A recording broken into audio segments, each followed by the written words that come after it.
Hello दोस्तों, जय हिंद। आप सभी का स्वागत है आपके अपने यूट्यूब चैनल विजिट टेस्ट 2.0 में। तो दोस्तों, आज हम समास के जो है 183 क्वेश्चंस कराने जा रहे हैं। तो चलिए देखते हैं हमारा प्रश्न।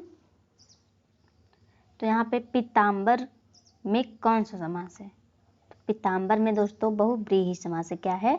पीताम्बर में बहुव्रीहि समास है। और इसका अगर हम समास विग्रह करेंगे तो क्या होगा? पीत है अंबर जिसका। इसका समास विग्रह होगा पीत है अंबर जिसका, अर्थात श्री कृष्ण होगा। तो चलिए देखते हैं हमारा अगला क्वेश्चन क्या है। दिया है यथाशक्ति। तो यथाशक्ति में कौन सा समास है? तो इसमें जो है अव्ययी भाव समास है। क्या है? अव्ययी भाव समास है। और अगर हम इसका समास विग्रह करेंगे तो होगा शक्ति के अनुसार। क्या होगा? शक्ति के अनुसार। चलिए हमारा नेक्स्ट क्वेश्चन देखते हैं। जब दो शब्द समास बनकर तीसरे शब्द का विशेषण बन जाए तो उसे क्या कहते हैं? तो उसे हम बहुव्रीहि समास कहेंगे। क्या कहेंगे?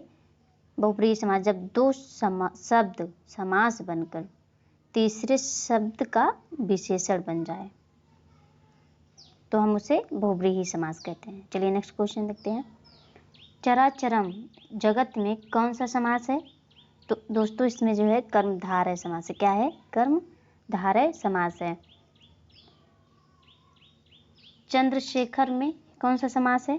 तो चंद्रशेखर में मेरा बहुव्रीहि समास होगा। क्या होगा हमारा? बहुव्रीहि समास। तो चलिए देखते हैं इसका समास विग्रह क्या होगा। तो होगा चंद्र है शिखर पर जिसके। तो वो कौन है? शिव जी। कौन? चंद्र है शिखर पर जिसके, अर्थात शिव जी है। तो यहाँ पे हमारा अगला क्वेश्चन है। रात दिन में कौन सा समास है? तो रात दिन में हमारा जो है द्वंद्व समास है। क्या है? द्वंद्व समास है। तो इसका समास विग्रह होगा रात और दिन। बहन भाई में भी हमारा जो है द्वंद्व समास है। तो यहाँ पे जो है होगा बहन और भाई। तो यहाँ पे हमारा अगला क्वेश्चन है दशमुख में कौन सा समास है? तो दोस्तों इसमें जो है बहुव्रीहि समास है। क्या है? बहुव्रीहि समास है। तो इसका समास विग्रह होगा 10 मुखों वाला। क्या होगा? 10 मुखों वाला, अर्थात कौन था? रावण। अगला प्रश्न हमारा यथाशक्ति। तो इसके पहले भी यह क्वेश्चन आया था। यथाशक्ति में कौन सा समास होगा? अव्ययी भाव समास। हमारा लास्ट क्वेश्चन है ये। हमारा क्वेश्चन है देशभक्ति में कौन सा समास होगा?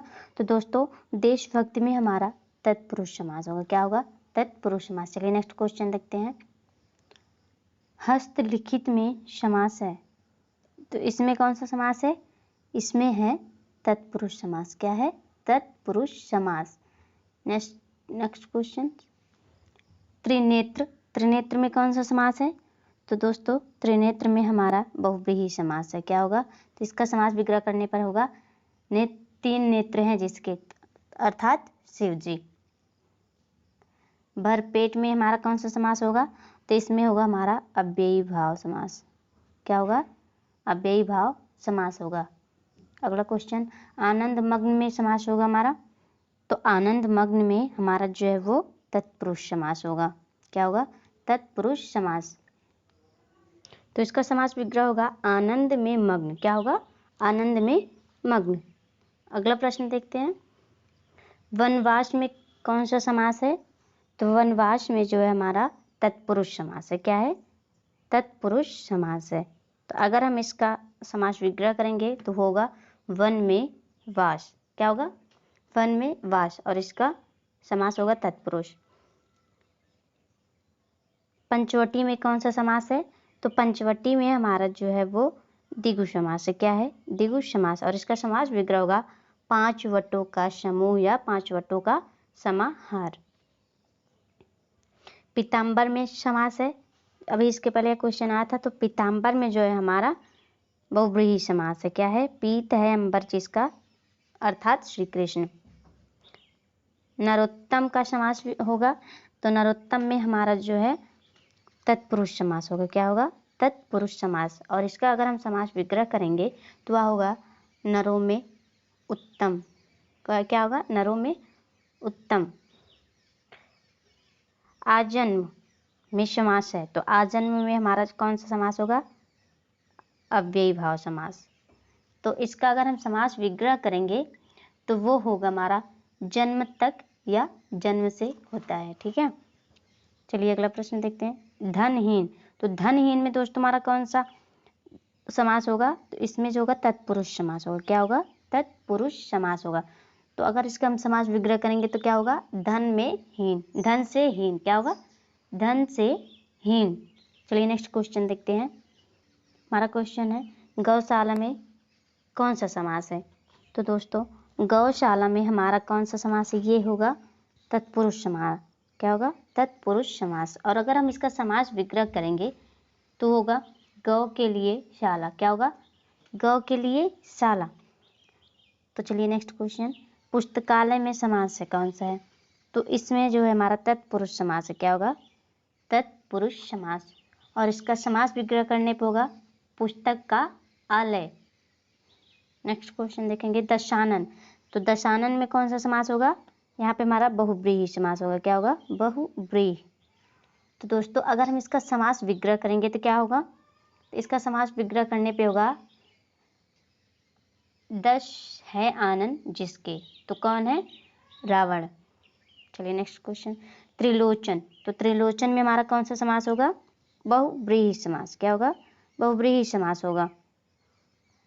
तो इसका समास विग्रह करने पे होगा तीन नेत्रों वाले, अर्थात भोलेनाथ या शंकर जी। कमल नयन में समास है, तो दोस्तों कमल नयन में हमारा कौन सा समास होगा, कर्मधारय समास। क्या होगा, कर्मधारय समास, कमल के समान नयन।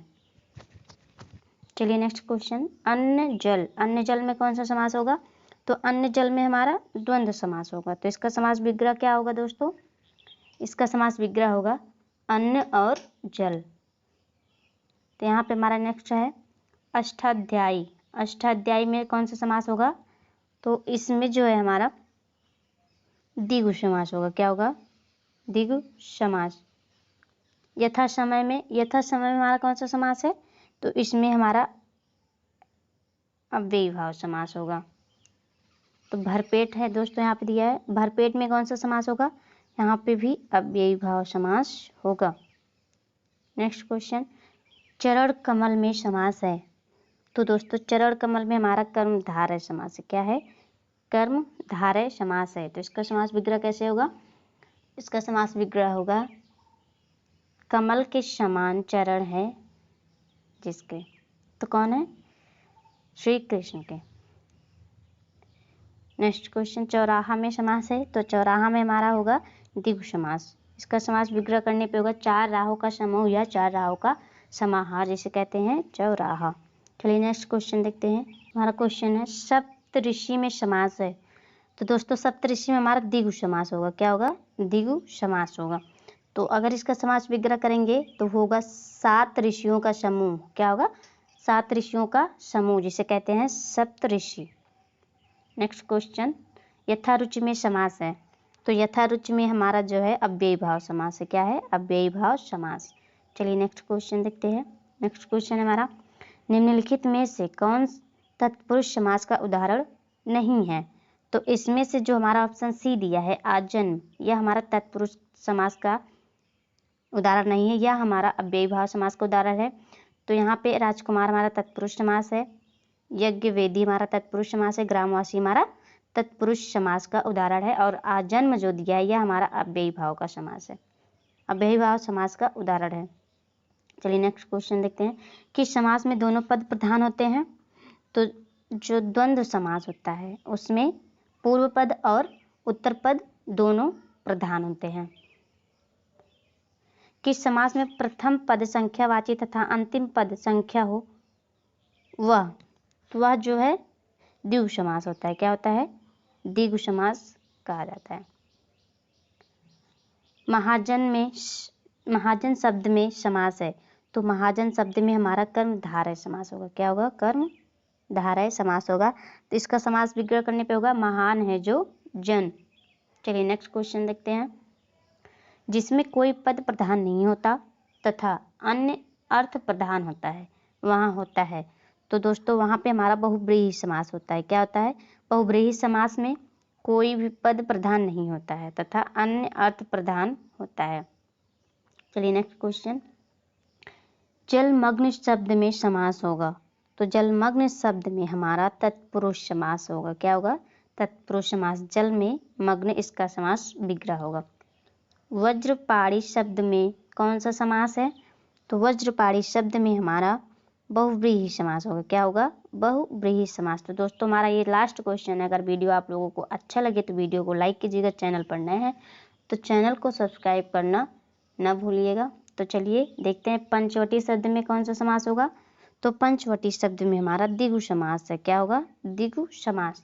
और अगर हम इसका समास विग्रह करेंगे तो होगा 5 वटों का समूह या 5 वटों का समाहार। तो आज के लिए इतना ही। अब हम मिलेंगे आप सभी से नेक्स्ट वीडियो में नेक्स्ट चैप्टर के साथ। आज के लिए इतना ही। धन्यवाद।